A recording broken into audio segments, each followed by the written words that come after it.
வையகம் வாழ்க வளமுடன். குரு வாழ்க, குருவே துணை. எல்லாரும் போலதான் இங்கே மன்றத்துக்கு வரத்துக்கு முன்னாடி எனக்கு உடம்புல ரொம்ப என்னென்ன வியாதி இருக்கோ மொத்தமே இருந்தது. இது உயிர் வாழுமா என்னன்ற அளவுக்கு டிப்ரெஷன், பயங்கர டிப்ரெஷனு.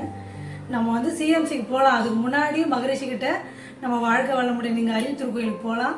போயிட்டு நமக்கு சரியாகலைன்னா சிஎம்சி போகலான்ற எனக்குள்ளவே ஒரு உந்துதல் வந்தது. அப்படி நான் உள்ளே வந்தேன். இது வரைக்கும் நான் இறைவனோட அருளாலையும் குருவோட அருளாலையும் ஹாஸ்பிட்டல் சிஎம்சி பக்கம் திரும்பவே இல்லை. இது வரைக்கும் என்னென்ன வியாதி லிஸ்ட்டு போட்டு சொல்கிற அளவுக்கு ரொம்ப பெரிய லிஸ்ட்டு. அதனால் அதெல்லாம் விட்டுடலாம். ஆனால் இன்றைக்கி நிறைவாக மகரிஷியோட உடற்பயிற்சி செய்து நானும் நல்லா இருக்கிறேன்.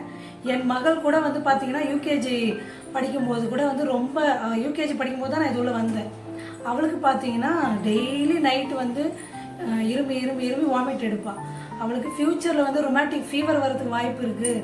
அதனால் நீங்கள் ரொமாட்டிக் ஃபீவர் சொல்லிட்டாங்க. ஃப்யூச்சரில் ஹார்ட் ப்ராப்ளம் வரதுக்கு வாய்ப்பு இருக்குன்னு டாக்டர் சொல்லிட்டாங்க.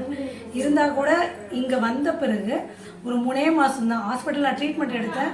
ஆனால் 3 மாதம் தான் இவங்க கற்றுக் கொடுக்குற அந்த கல்வி வாழ்த்தி என் பொண்ணு ஸ்கூலில் கூட இவ நல்லா படிக்க மாட்டான்னு ஒதுக்கி வச்ச குழந்தை இன்னைக்கு 9th இளம் விஞ்ஞானிகளில் அவள் ஒரு விஞ்ஞானியாக, இஸ்ரோ சயின்டிஸ்டாக யங் சயின்டிஸ்ட் ப்ரோக்ராமில் அவள் செலக்ட் ஆகி அவள் போன இடமெல்லாம் எனக்கு ஜெயிச்சுன்னு வந்திருக்கா. அப்படின்னா அது மகரிஷோட அறிவு தான் காரணம்.